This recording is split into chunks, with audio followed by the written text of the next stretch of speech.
আজকে সকাল 7টার সময় ঢাকা থেকে পাবনাগামী মাছরাঙ্গা এক্সপ্রেস এবং পাবনা থেকে ঢাকাগামী শাহজাদপুর এক্সপ্রেস দুইটা গাড়ি এই শোলাগাড়ি নামক স্থানে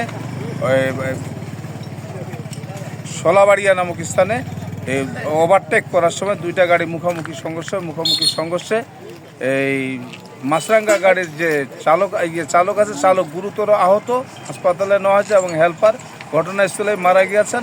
শাহজাদপুর ট্রাভেলসের ড্রাইভার আটকে ছিল এবং সেও মারা গিয়েছেন এবং ড্রাইভার হেল্পার এবং ড্রাইভার দুজন মারা গেছে। টোটাল আমাদের 2 জন মারা গেছে এবং অসংখ্য বলতে 7-8 জন যাত্রী হয়তো বা গুরুতর আহত আছে। এদেরকে চিকিৎসার জন্য হাসপাতালে পাঠানো হয়েছে, পাবনা হাসপাতালে পাঠানো হয়েছে।